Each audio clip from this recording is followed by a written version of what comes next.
Yang keempat, yaitu sifat sami'un.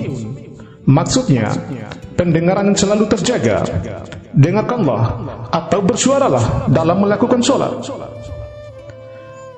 Mula-mula orang mengira bahwa solat itu mengucapkan kata-kata, namun akan tetapi dia mengerti bahwa solat itu tidak berdiam, akan tetapi mendengarkan.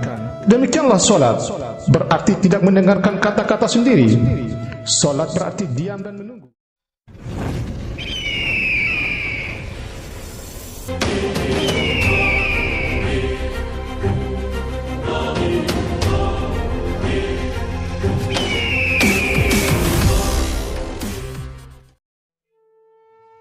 Bismillahirrahmanirrahim. Assalamualaikum warahmatullahi wabarakatuh. Inilah 8 sifat yang harus diketahui di dalam solat. 1. Sifat hayun. Maksudnya, di dalam solat harus hidup, tidak boleh mati.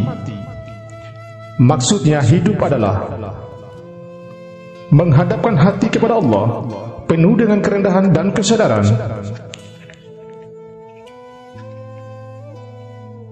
Inti daripada solat ialah tuntutan daripada batin untuk memperoleh perhubungan dengan yang ada di luar kenyataan.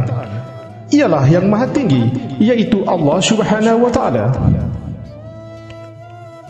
Salat ialah suatu bukti adanya rasa cinta dan bakti terhadap sesuatu yang menciptakan kegaiban hidup.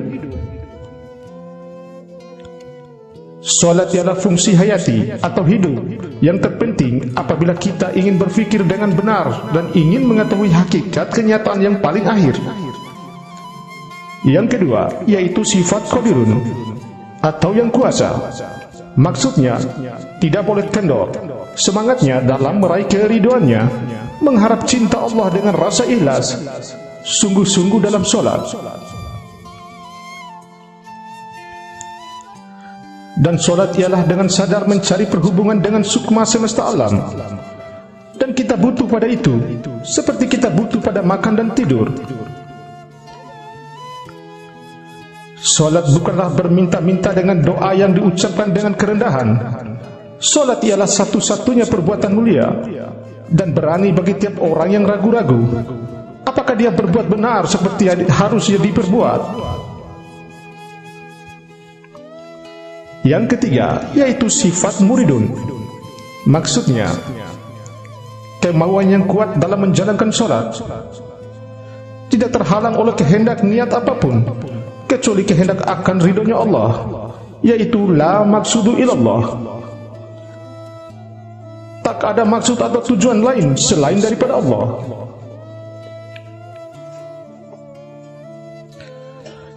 Solat ialah kemauan yang diruncingkan ke arah Tuhan. Kekuatan solat memberi hiburan dan menambah keteguhan terletak di dalam kenyataan bahwa manusia mengenal sesuatu kepada siapa yang ia dapat meminta pertolongan. Dia merasa tidak bersendiri, yang Maha Suci ada berdekatan dengan dia, dan dia selalu dapat memaling kepadanya dengan keinginan, kepentingan, kesukaran, dan penderitaannya. Yang keempat, yaitu sifat sami'un. Maksudnya, pendengaran selalu terjaga. Dengarkanlah atau bersuaralah dalam melakukan solat. Mula-mula orang mengira bahwa solat itu mengucapkan kata-kata, namun akan tetapi dia mengerti bahwa solat itu tidak berdiam, akan tetapi mendengarkan. Demikianlah solat, berarti tidak mendengarkan kata-kata sendiri. Solat berarti diam dan menunggu agar yang solat mendengar suara Tuhan. Yang kelima, sifat basirun. Maksudnya, penglihatan dalam solat tidak boleh buta. Intinya, pada waktu kita menjalankan solat, maka pikiran kita tidak lagi mempunyai hubungan dengan keadaan di dunia ini. Pikiran kita pada waktu solat keluar dari pusat akal dan selanjutnya mengalir ke arah budi. Di dalam budi pikiran kita bebas dari pengaruh-pengaruh buruk. Lebih dalam pikiran kita ke dalam solat ditujukan ke arah Tuhan yang Maha Esa. Lebih erat pemikiran ini mempunyai hubungan dengan Dia. Di dalam budi pikiran ini dibersihkan dari semua nafsu-nafsu yang selalu menyertai pikiran kita, dengan menghisap nur ilahi yang datang dari Allah.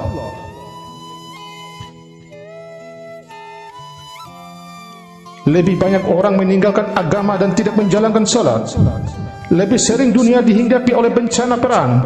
Ialah suatu proses bunuh-membunuh, dengan tujuan apabila menang dapat makan yang kenyang.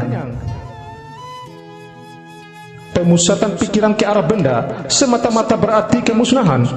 Peningkatan pikiran ke arah budi terus ke Tuhan dengan jalan salat berarti hidup sejati sebagai manusia sejati atau insan kamil. Yang keenam, yaitu sifat alimun.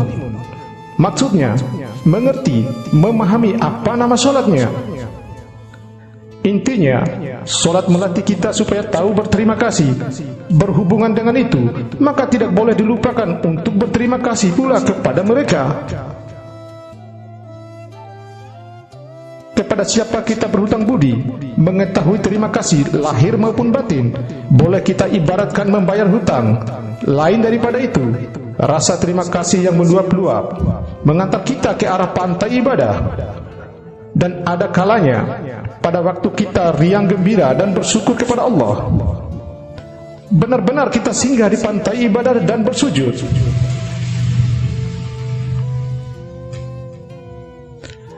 Menyicil hutang budi tidak lain dengan mengucapkan terima kasih dengan sungguh-sungguh yang timbul dari hati yang suci, ialah dengan salat. Oleh karena semua kemurahan datangnya dari Allah dan rahmat Allah tidak akan diturunkan hanya untuk yang bersalat, akan tetapi demikian pula untuk mereka yang menghutang budi terhadap kemurahan Allah yang terbukti di dalam kekayaan alam yang semuanya disediakan bagi kita, dan kita wajib mengucapkan rasa syukur dan terima kasih. Yang ketujuh, yaitu sifat mutakalimun. Maksudnya, dalam pengucapan tidak terjadi pengulangan. Ucapan harus jelas di dalam salat. Yang kedelapan, yaitu sifat baka. Maksudnya, dalam melakukan salat harus terus-menerus atau teratur secara terus-menerus. Intinya, salat harus dikerjakan dengan tertib dan teratur, serta tepat pada waktunya, agar semua berjalan dengan teratur dan seragam. Lain daripada itu, ketertiban menjadi sifat yang terutama dari kekuasaan yang menguasai seluruh alam dan menjadi satu-satunya alat penghubung antara Khalik dan makhluk. Allah menghasratkan ketertiban alam lebih dahulu sebelum mengadakan sesuatu. Oleh karena itu, kekacauan sudah barang tentu itu bukan kehendak Allah. Apabila seorang menjalankan ketertiban, maka ia sebenarnya memasuki sifat ilahi ke dalam sanubarinya. Orang yang tertib ialah orang yang beriman, yang mempunyai tenaga batin. Ketertiban adalah mengirit waktu. Siapa yang dapat mengirit waktu akan mempunyai waktu yang terulang yang dapat dipergunakan untuk lain pekerjaan. Hasil pekerjaan oleh karenanya melebihi yang diharapkan. Akibat daripada ketertiban ialah ketenangan dan ketentraman hati menghadapi tiap-tiap godaan dan cobaan. Ketertiban di dalam lahir menimbulkan ketertiban di dalam batin. Oleh karena itu, tidak ada gangguan dari kekalutan dan kekacauan hingga kita memperoleh kekuasaan dan dapat memusatkan pikiran kita. Siapa yang tertib di dalam lahir dan batinnya, dengan sendirinya memperoleh tenaga gaib yang terbukti di dalam hasil pekerjaannya, memuaskan dan menakjubkan.